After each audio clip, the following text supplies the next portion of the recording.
So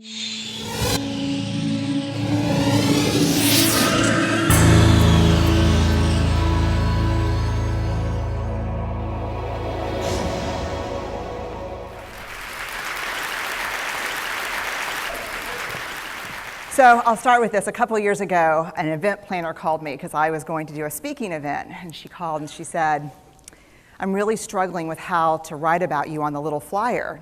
And I thought, well, what's the struggle? And she said, well, I saw you speak, and I'm going to call you a researcher, I think, but I'm afraid if I call you a researcher, no one will come because they'll think you're boring and irrelevant. And I was like, okay. And she said, but the thing I liked about your talk is, you're a storyteller, so I think what I'll do is just call you a storyteller. And of course, the academic, insecure part of me was like, you're going to call me a what? And she said, I'm going to call you a storyteller. And I was like, oh, why not Magic Pixie? I was like, let me think about this for a second. And so I tried to call deep on my courage, and I thought, I am a storyteller. I'm a qualitative researcher. I collect stories. That's what I do. And maybe stories are just data with a soul, and maybe I'm just a storyteller. So I said, you know what? Why don't you just say I'm a researcher storyteller? And she went, there's no such thing. So I'm a researcher storyteller.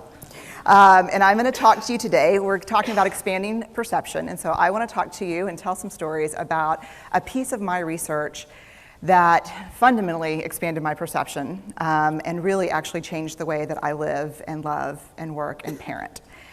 And this is where my story starts. When I was a young researcher, doctoral student, my first year I had a research professor who said to us, here's the thing, if you cannot measure it, it does not exist. And I thought he was just sweet talking me. I was like, really? And he's like, absolutely. So you have to understand that I have a bachelor's in social work, a master's in social work, and I was getting my PhD in social work. So my entire academic career was surrounded by people who kind of believed in the life's messy, love it, and I'm more the life's messy, clean it up, organize it, and put it into a bento box. And so to think that I had found my way, to found a career that takes me, really one of the big sayings in social work is lean into the discomfort of the work. And I'm like, knock discomfort upside the head and move it over and get all A's. That was my mantra. So I was very excited about this. And so I thought, you know what? This is the career for me because I am interested in some messy topics, but I want to be able to make them not messy. I want to understand them. I want to hack into these things that I know are important and lay the code out for everyone to see. So where I started was with connection, because by the time you're a social worker for 10 years, what you realize is that connection is why we're here. It's what gives purpose and meaning to our lives. This is what it's all about. It doesn't matter whether you talk to people who work in social justice and mental health and abuse and neglect. What we know is that connection, the ability to feel connected, is neurobiologically, that's how we're wired, it's why we're here. So I thought, you know what, I'm going to start with connection. Well, that situation where you get an evaluation from your boss and she tells you 37 things that you do really awesome and one thing that you can't, an opportunity for growth. And all you can think about is that opportunity for growth, right? Well, apparently this is the way my work went as well, because when you ask people about love, they tell you about heartbreak. When you ask people about belonging, they'll tell you their most excruciating experiences of being excluded. And when you ask people about connection, the stories they told me were about disconnection. So very quickly, really about 6 weeks into this research, I ran into this unnamed thing that absolutely unraveled connection in a way that I didn't understand or had never seen. And so I pulled back out of the research and thought, I need to figure out what this is. And it turned out to be shame. And shame is really easily understood as the fear of disconnection. Is there something about me that if other people know it or see it, that I won't be worthy of connection? The things I can tell you about it, it's universal. We all have it. The only people who don't experience shame have no capacity for human empathy or connection. No one wants to talk about it, and the less you talk about it, the more you have it. What underpinned this shame, this I'm not good enough, which we all know that feeling, I'm not blank enough, I'm not thin enough, rich enough, beautiful enough, smart enough, promoted enough. The thing that underpinned this was excruciating vulnerability. This idea of, in order for connection to happen, we have to allow ourselves to be seen, really seen. And you know how I feel about vulnerability. I hate vulnerability. And so I thought, this is my chance to beat it back with my measuring stick. I'm going in, I'm gonna figure this stuff out, I'm gonna spend a year, I'm gonna totally deconstruct shame, I'm gonna understand how vulnerability works, and I'm gonna outsmart it. So I was ready, and I was really excited. As you know, it's not gonna turn out well. You know this. So I could tell you a lot about shame, but I'd have to borrow everyone else's time. But here's what I can tell you that it boils down to. And this may be one of the most important things that I've ever learned in the decade of doing this research. My 1 year has turned into 6 years, thousands of stories, hundreds of long interviews, focus groups. At one point, people were sending me journal pages and sending me their stories, thousands of pieces of data. And 6 years. And I kind of got a handle on it. I kind of understood this is what shame is, this is how it works. I wrote a book, I published a theory, but something was not okay. And what it was is that if I roughly took the people I interviewed and divided them into people who really have a sense of worthiness, that's what this comes down to, a sense of worthiness. They have a strong sense of love and belonging. And folks who struggle for it, and folks who are always wondering if they're good enough. There was only one variable that separated the people who have a strong sense of love and belonging and the people who really struggle for it, and that was the people who have a strong sense of love and belonging believe they're worthy of love and belonging. That's it. They believe they're worthy. And to me, the hard part of the one thing that keeps us out of connection is our fear that we're not worthy of connection, was something that personally and professionally I felt like I needed to understand better. So what I did is I took all of the interviews where I saw worthiness, where I saw people living that way, and just looked at those. What do these people have in common? And I have a slight office supply addiction, but that's another talk. So I had a manila notebook, a manila folder, and I had a Sharpie, and I was like, what am I gonna call this research? And the first words that came to my mind were wholehearted. These are kind of wholehearted people living from this deep sense of worthiness. So I wrote at the top of the manila folder, and I started looking at the data. In fact, I did it first in this in a 4-day, very intensive data analysis where I went back, pulled these interviews, pulled the stories, pulled the incidents. What's the theme? What's the pattern? My husband left town with the kids because I always go into this kind of Jackson Pollock crazy thing where I'm just like writing and going and kind of just in my researcher mode. And so here's what I found. What they had in common was a sense of courage. And I want to separate courage and bravery for you for a minute. Courage, the original definition of courage, when it first came into the English language, it's from the Latin word cur, meaning heart. And the original definition was to tell the story of who you are with your whole heart. And so these folks had, very simply, the courage to be imperfect. They had the compassion to be kind to themselves first and then to others, because as it turns out, we can't practice compassion with other people if we can't treat ourselves kindly. And the last was they had connection, and this was the hard part, as a result of authenticity. They were willing to let go of who they thought they should be in order to be who they were, which is, you have to absolutely do that for connection. The other thing that they had in common was this. They fully embraced vulnerability. They believed that what made them vulnerable made them beautiful. They didn't talk about vulnerability being comfortable, nor did they really talk about it being excruciating, as I had heard earlier in the shame interviewing. They just talked about it being necessary. They talked about the willingness to say, I love you first. The willingness to do something where there are no guarantees. The willingness to breathe through waiting for the doctor to call after your mammogram. The willing to invest in a relationship that may or may not work out. They thought this was fundamental. I personally thought it was betrayal. I could not believe I had pledged allegiance to research, where our job, the definition of research is to control and predict, to study phenomenon for the explicit reason to control and predict. And now my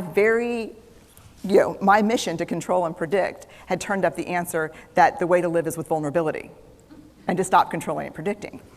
This led to a little breakdown,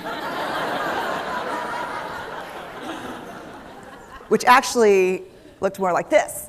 And it did. It led to I call it a breakdown, my therapist calls it a spiritual awakening. Spiritual awakening sounds better than breakdown, but I assure you it was a breakdown. And I had to put my data away and go find a therapist. Let me tell you something. You know who you are when you call your friends and say, I think I need to see somebody. Do you have any recommendations? Because about 5 of my friends are like, woo, I wouldn't want to be your therapist. And I was like, what does that mean? And they're like, I'm just saying, don't bring your measuring stick. It's like, okay. So I found a therapist. My first meeting with her, Diana, I brought in my list of the way the wholehearted live. And I sat down, and she said, how are you? And I said, I'm great, I'm okay. And she said, what's going on? And I said, and this is a therapist who sees therapists, because we have to go to those because their BS meters are good. And so I said, here's the thing, I'm struggling. And she said, what's the struggle? And I said, well, I have a vulnerability issue, and I know that vulnerability is kind of the core of shame and fear and our struggle for worthiness, but it appears that it's also the birthplace of joy, of creativity, of belonging, of love, and I think I have a problem, and I need some help. And I said, but here's the thing, no family stuff, no childhood shit, I just need some strategies.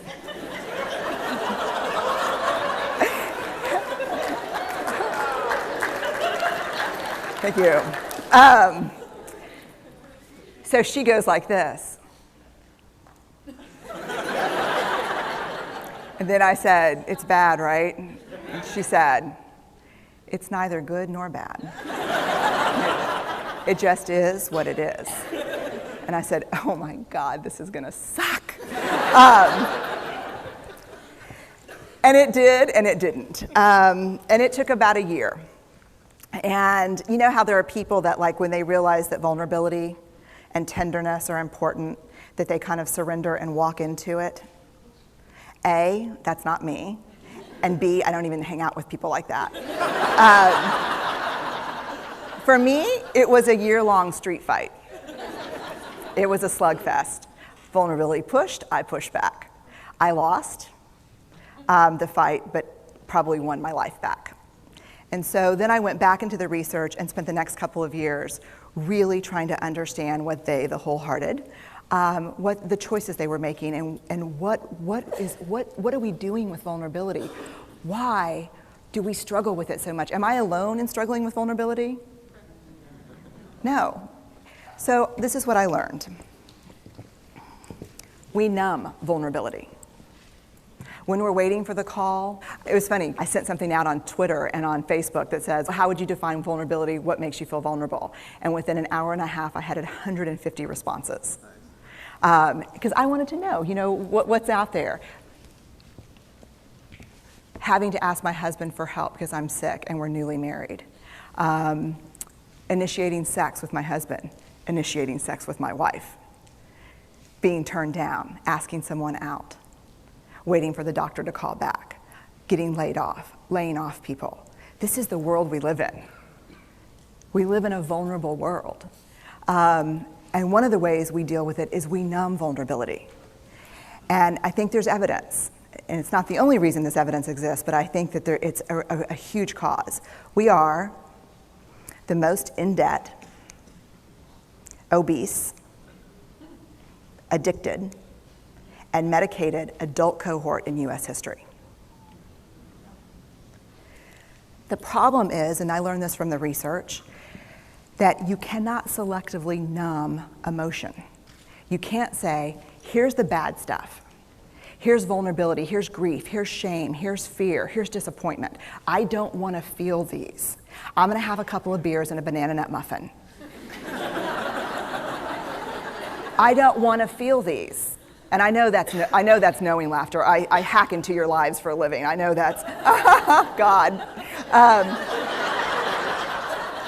You can't numb those hard feelings without numbing the other affects or emotions. You cannot selectively numb. So when we numb those, we numb joy. We numb gratitude. We numb happiness. And then we are miserable and we are looking for purpose and meaning. And then we feel vulnerable. So then we have a couple of beers and a banana nut muffin. And it becomes this dangerous cycle. One of the things that I think that we need to think about is why and how we numb. And it doesn't just have to be addiction. The other thing we do is we make everything that's uncertain certain. Religion has gone from a belief in faith and mystery to certainty. I'm right, you're wrong, shut up. That's it. Just certain. The more afraid we are, the more vulnerable we are, the more afraid we are. This is what politics looks like today. There's no discourse anymore. There's no conversation. There's just blame. You know how blame is described in the research?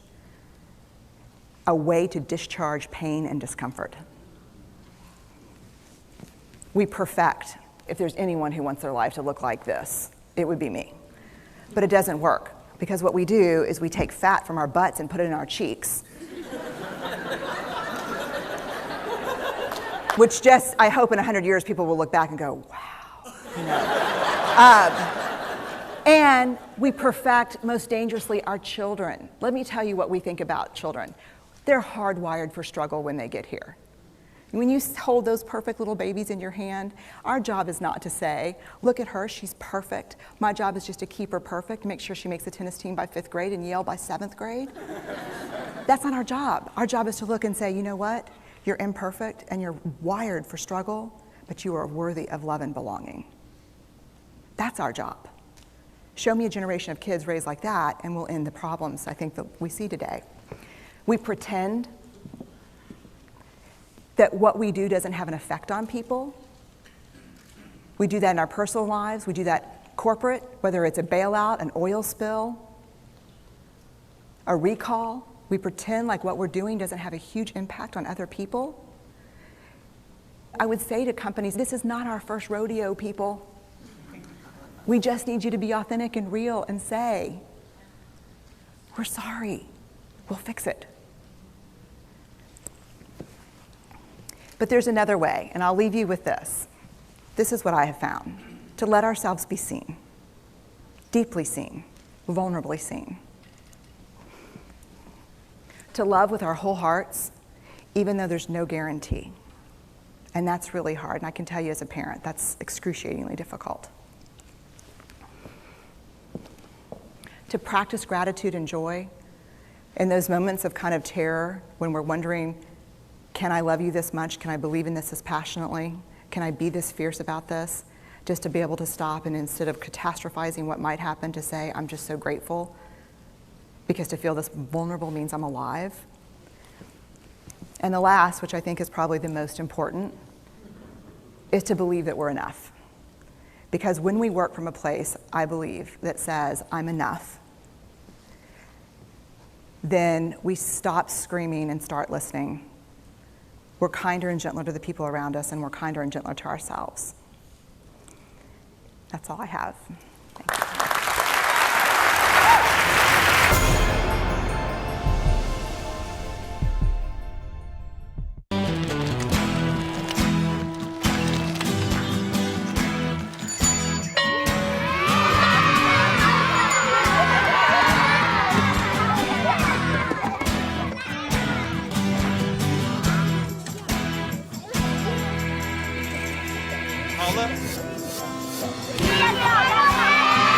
Sharing.